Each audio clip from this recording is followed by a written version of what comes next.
حضور صلی اللہ علیہ وسلم نے فرمایا تم میں سے کوئی بندہ اخلاص کے ساتھ ایک کھجور صدقہ کرتا ہے، اللہ تعالیٰ اس کھجور کو قبول فرماتے ہیں، پھر اس کو بڑھوتری دیتے ہیں، اس کو پالتے ہیں جیسا کہ تم میں سے کوئی بندہ اپنی گھوڑی کے بچے کو پالتا ہے، حتیٰ کہ یہ کھجور بڑھتے بڑھتے بڑھتے بڑھتے احد پہاڑ کے برابر ہو جاتی ہے، پھر اللہ تعالیٰ صدقہ کرنے والے کو احد پہاڑ کے برابر اجر عطا فرما دیتے ہیں۔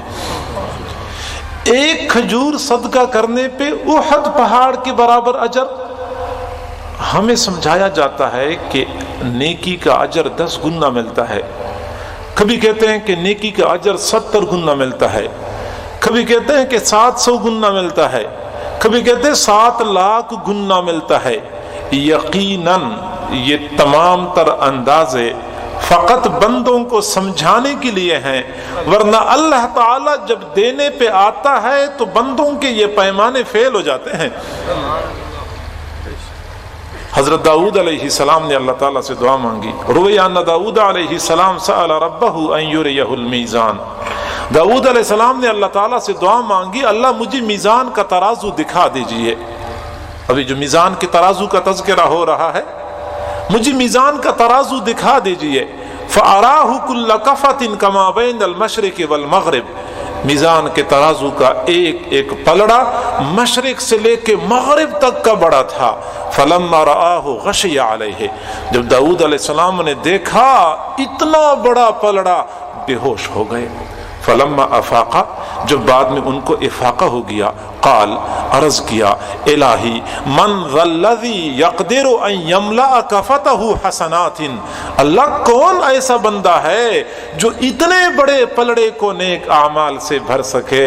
پروردگار ذوالجلال نے فرمایا، یا داود انی اذا رضیت عن عبدی ملأتہ بثمرۃ واحدہ، اے میرے محبوب داود علیہ السلام، جب میں اپنے کسی بندے سے راضی ہو جاتا ہوں، میں اتنے بڑے پلڑے کو ایک کھجور کے ساتھ بھر دیتا ہوں۔ اخلاص ضروری ہے۔ عمل بظاہر محدود اور مختصر ہوتا ہے، اللہ رب العزت کے ہاں اجر اتنا ہوتا ہے کہ بندہ اس کا اندازہ بھی نہیں کر سکتا۔ تو امام بخاری رحمۃ اللہ علیہ نے اپنی کتاب کے شروع میں جو حدیث ذکر فرمائی ہے وہ نیت کی درستگی کے بارے میں، اخلاص کے بارے میں ہے۔ سب سے آخر میں جو باب قائم کیا ہے وہ اعمال کے وزن کے بارے میں ہے۔ سمجھانا مقصود ہے کہ جتنا اخلاص زیادہ ہوگا اتنا وزن زیادہ ہوگا۔ چنانچہ حضور صلی اللہ علیہ وسلم نے اپنے صحابہ کے بارے میں فرمایا، لا تسبوا اصحابی، میرے صحابہ کو برا بھلا نہ کہو، میرے صحابہ کو گالی نہ دو، قسم ہے اس پروردگار کی جس کے قبضہ قدرت میں میری جان ہے کہ اگر بعد میں آنے والے لوگ احد پہاڑ کے برابر سونا صدقہ کر دیں اور میرا ایک صحابی ایک مد کے برابر جو صدقہ کر دے، میرے صحابی کو اس جو صدقہ کرنے پہ وہ اجر ملے گا کہ بعد میں آنے والوں کو احد پہاڑ کے برابر سونا صدقہ کرنے پہ نہیں ملے گا۔ وجہ یہ ہے کہ حضرات صحابہ کرام اخلاص کی جس اعلیٰ مقام پر فائز تھے، بعد والے پھر اس مقام تک نہیں پہنچ سکے۔ تو امام بخاری رحمۃ اللہ علیہ وزن اعمال کے بارے میں سمجھا رہے ہیں۔ ایک وہ آیت پیش کرتے ہیں جس سے معلوم ہوتا ہے کہ باقاعدہ میزان کا ترازو ہوگا، اس میں اعمال تولے جائیں گے، اور ایک وہ حدیث پیش کرتے ہیں، ایک قرآن کی آیت اور ایک حدیث سے اپنا مدعا وہ ثابت کر رہے ہیں۔ تو آیت یہ ہے، باب قول اللہ ونضع الموازین القسط لیوم القیامہ، ہم قیامت کے دن انصاف کے ترازو قائم کریں گے۔ ان انصاف کے ترازوں میں بندوں کے اعمال، اقوال، افعال تولے جائیں گے۔ اور اگلی بات امام بخاری فرما رہے ہیں، وَأَنَّ أَعْمَالَ بَنِي آدَمَ وَقَوْلَهُمْ يُوزَنْ، بنی آدم کے اعمال تولے جائیں گے اور بنی آدم کے اقوال تولے جائیں گے۔ یہ ایک اور مسئلہ ہے کہ میزان کا ترازو تو ہوگا، وہ تو قرآن سے بھی ثابت ہے، احادیث مبارکہ سے بھی ثابت ہے، لیکن میزان کے ترازو میں کیا چیز ڈالی جائے گی، کس چیز کا وزن کیا جائے گا؟ ہم جب قرآن اور حدیث کا مطالعہ کرتے ہیں متعدد چیزیں سامنے آتی ہیں۔ مثلا بعض روایات سے معلوم ہوتا ہے کہ میزان کے ترازو میں بندوں کو تولا جائے گا۔ چنانچہ ترمذی شریف کی روایت ہے، حضرت عبداللہ بن مسعود رضی اللہ تعالیٰ عنہ قد کاٹ کے بالکل کمزور، دبلے پتلے، مختصر سے تھے، پنڈلیاں بہت پتلی پتلی تھیں۔ ایک مرتبہ کسی درخت کے اوپر چڑھ گئے، وہ ہوا جب آئی تو صحابہ کرام خوشطبی کی طور پہ مسکرانے لگے کہ عبداللہ آپ کی پتلی پتلی پنڈلیاں ہوا بھی ان کو ہلا رہی ہیں، حرکت دے رہی ہیں۔ حضور صلی اللہ علیہ وسلم نے فرمایا اتعجبون من دقت ساقیہ، تم عبداللہ بن مسعود کی پنڈلیوں کے پتلا ہونے کے بارے میں تعجب کرتے ہو؟ فوالذی نفسی بیدہ، قسم ہے اس پروردگار کی جس کے قبضہ قدرت میں میری جان ہے، لہما اثقل فی المیزان یوم القیامت من احد، قیامت کے دن یہ پتلی پتلی پنڈلیاں احد پہاڑ سے زیادہ وزنی ثابت ہوں گی۔ معلوم ہوتا ہے کہ بندے تولے جائیں گے۔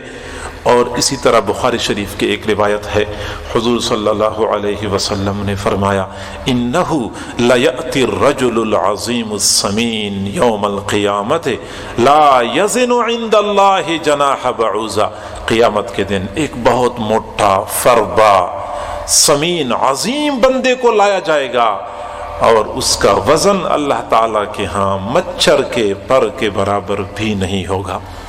لگتا یہ ہے کہ بندوں کو تولا جائے گا، جبکہ بعض روایات سے معلوم ہوتا ہے کہ میزان کے ترازو میں بندوں کے اعمال نامے تولے جائیں گے۔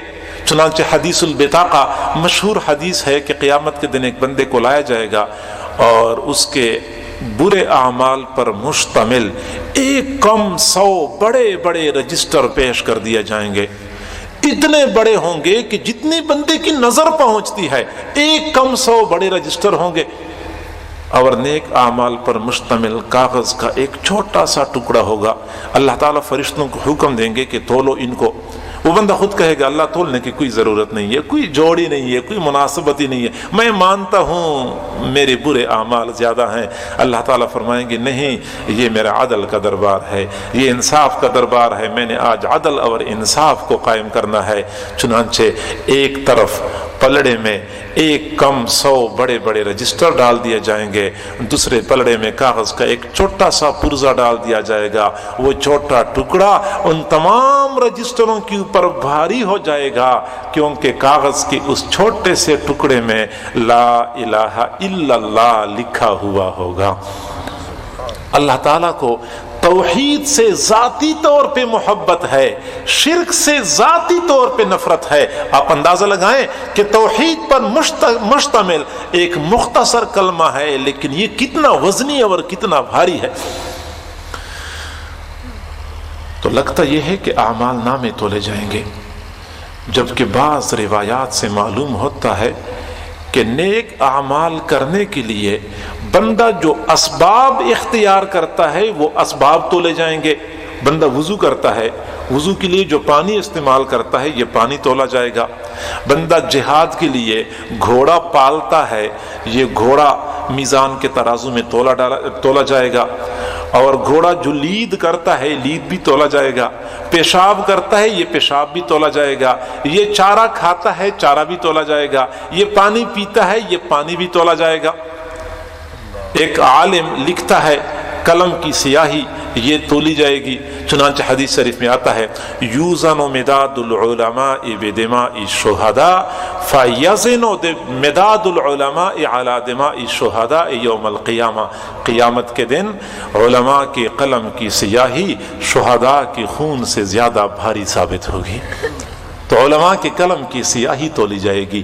لگتا یہ ہے کہ اعمال سر انجام دینے کے لیے جو اسباب اور وسائل اختیار کیے جاتے ہیں وہ تولے جائیں گے، جبکہ متعدد نصوص سے معلوم ہوتا ہے کہ بعینہ اعمال تولے جائیں گے۔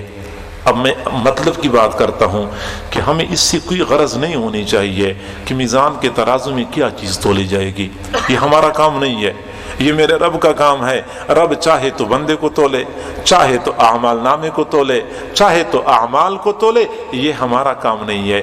ہمیں اس بارے میں فکر مند ہونا چاہیے کہ قیامت کے دن جب میزان کا ترازو قائم ہوگا، ہم اس کے سامنے کھڑے ہوں گے، ایک طرف نیکیوں کا پلڑا ہوگا، دوسری طرف برائیوں کا پلڑا ہوگا، میرا کون سا پلڑا بھاری ہوگا، مجھے اس کے بارے میں فکر مند ہونے کی ضرورت ہے۔ اور سلف صالحین یقیناً اس کے بارے میں ہر وقت فکر مند رہتے تھے۔ بخاری شریف میں ایک مشہور تابعی ہیں، ان کی حدیثیں متعدد مقامات پہ ذکر ہو چکی ہیں، حضرت ربعی بن حراش رحمہ اللہ تعالی پوری زندگی کسی نے مسکراتے ہوئے نہیں دیکھا، نہیں مسکراتے تھے۔ کسی نے ایک مرتبہ عرض کیا، حضرت آپ بالکل مسکراتے نہیں ہیں۔ فرمایا میں کیسے مسکرا سکتا ہوں کہ مجھے ابھی تک یہ معلوم نہیں ہے کہ جب میں میزان کے ترازو کے سامنے کھڑا ہوں گا تو میرا کون سے والا پلڑا بھاری ہوگا۔ ہاں، جس دن مجھے پتہ چل جائے کہ میرا نیکیوں والا پلڑا بھاری ہوگا، اس دن دنیا والے مجھے مسکراتا ہوا دیکھیں گے۔ زندگی میں تو کسی نے مسکراتے ہوئے نہیں دیکھا، البتہ وفات پانے کے بعد جب غسل دینے والے غسل دے رہے تھے، وہ غسل کے تختے پہ مسلسل مسکرا رہے تھے، دنیا والوں کو پیغام دے رہے تھے کہ اب مجھے یقین ہو چکا ہے کہ میرا نیک اعمال کا پلڑا بھاری ہو جائے گا۔